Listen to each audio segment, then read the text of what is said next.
Uma criança de 4 anos de idade pode ser mais uma vítima da máfia das UTIs. Veja. Um dos presos durante a Operação SOS SAMU, realizada recentemente pelo Ministério Público, que descobriu um esquema de encaminhamento de pacientes com plano de saúde para UTIs particulares, o médico Rafael Haddad é réu em 2 processos que correm na Justiça. Um deles, que está na 8ª Vara Criminal, tem 13 volumes e mais de 4.000 páginas. A investigação de corrupção ativa contra o médico envolve mais 20 pessoas, incluindo funcionários do Hospital de Urgências de Goiânia. No processo de 2008, a suspeita é de encaminhamento de pacientes do Hugo para UTIs de hospitais particulares, aos quais Rafael Haddad estaria ligado. O médico foi preso durante a operação do SAMU e liberado. Voltou a ser preso no início de julho por determinação da juíza da 8ª Vara Criminal, Patrícia Dias Bretas. A prisão foi em relação à investigação da suposta corrupção de servidores do Hugo. O mesmo processo já tinha passado pelas mãos de 2 juízes que declararam impossibilitados de continuar à frente das investigações. Recentemente, a juíza que assumiu o caso entendeu que não havia mais necessidade da apuração continuar em segredo de justiça. A defesa de Rafael Haddad entrou com pedido de revogação da prisão. Só que o Ministério Público já se manifestou desfavorável à liberação dele, alegando que o médico Rafael Haddad aparece em um outro processo, da 11ª Vara Criminal, que investiga a morte de Eduarda Lia Barbosa Martins.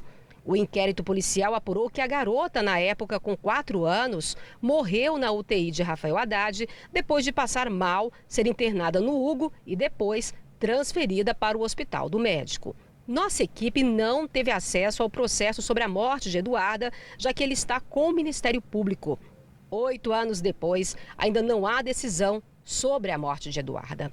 Interceptações telefônicas feitas na época em que a garota morreu mostram a preocupação de um funcionário da UTI de Rafael Haddad diante do fato da unidade de terapia intensiva do médico não ter um pediatra para atender a menina. Veja um trecho da conversa. Rafael atende o telefone e diz: "E aí, a Juliana te ligou?" Leandro: "Ligou. Morreu a criança aqui." Rafael: "Morreu, né?" Leandro: "Morreu." Leandro: "Uai, ela chegou entubada grave. Não tem pediatra, não tem ninguém para olhar. Como é que faz?" Os médicos não sabem nem qual a diluição de drogas da criança, uai. Eles não sabem tratar uma criança. É diferente tratar uma criança de uma intercorrência de tratar um adulto. Uai, não dá, cara, não dá. Isso aí não dá, não tem como, não tem como. É criancinha de 5 anos, é passar acima do limite do bom senso. Aí de pensar na vida e pensar só em outra coisa. Não pode, não, sabe, ó. Rafael responde: "Leandro, mas que tem a ver 5 anos chegar e morrer com algum tipo de erro?" Tem a ver não, cara. Se for ver aí, não foi nosso. Foi erro do Hugo. Erro do Hugo. O processo que apura a possível culpa na morte de Eduarda está com o promotor Saulo de Castro Bezerra. A assessoria do Ministério Público informou à nossa produção que o promotor não poderia gravar entrevista porque ainda não tinha analisado os documentos. Olha, isso é grave e nós trouxemos aqui para conversar a Adriana do Carmo, que foi a pessoa que criou essa garotinha até os últimos dias de vida. Boa tarde você, Adriana. Boa tarde vocês. Agora, tem muitas coisas que precisam ser esclarecidas. Se tudo isso aí for confirmado, gente, é um absurdo a gente pensar numa situação como essa. Quando ela foi transferida do Hugo para esse hospital, São Lucas, não é isso? Lá no centro. Você sabia que lá não tinha pediatra? Não, não foi comunicado isso. Foi falado apenas no cardiologista, que precisaria encaminhá-la e ela seria recepcionada por um cardiologista, isso que foi falado. O pediatra, então, na nossa mente já teria lá, entendeu? E não foi o que aconteceu, pelo que eu estou vendo. O que aconteceu depois que vocês chegaram no hospital? Depois que nós chegamos, no Hugo ela foi bem atendida, a gente foi amparada, foi explicado todo o procedimento para a gente. A partir do momento que a minha mãe acompanhou ela na ambulância e ela chegou ao São Lucas, passou 40 minutos O médico veio até a gente falando que ela havia falecido. Eu fui para perguntar e ele me deu as costas. Depois eu tive que procurar. Ele não respondeu a causa da morte? Não. Tanto simplesmente virou as costas e foi embora? Simplesmente.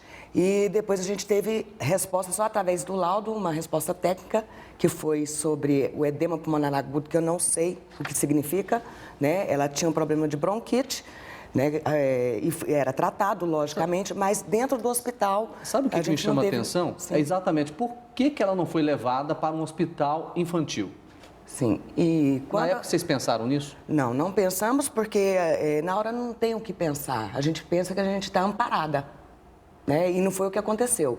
Quando ele nos deu as costas, eu fui até a administração e falei, eu quero ver minha filha, viva, morta, eu não sei. Quando eu entrei dentro da UTI, eu me deparei com outras pessoas, idosos, juntamente com ela, eu não vi nenhum aparelho acoplado a ela. Ela estava no meio de idosos? Sim, estava, sem nada ligado ao corpo dela. Eu não vi nenhum procedimento que eu possa ter falado assim, ela acabou de falecer e tinha alguma coisa ligada a ela. É a única coisa que eu vi. Então, eu não posso acusar ninguém, não estou acusando ninguém. Eu quero que a verdade apareça. A família tem plano de saúde? Tem. Eu tenho o IPASGO e elas são minhas dependentes. Na época, então, ela foi levada pelo Instituto? Ela, na época... Por esse plano?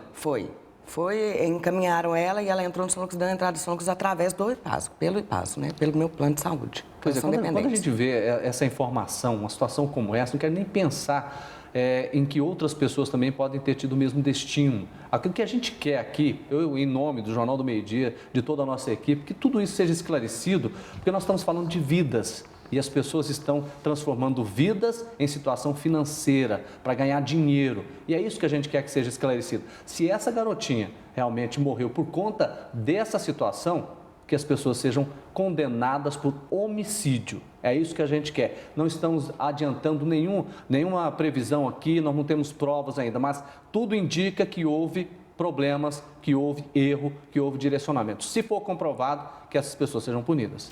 Adriana, e nós te agradecemos muito por ter vindo aqui. Eu sei que não é fácil reviver tudo o que aconteceu, mas você se dispôs. Muito obrigada. Obrigada, boa tarde.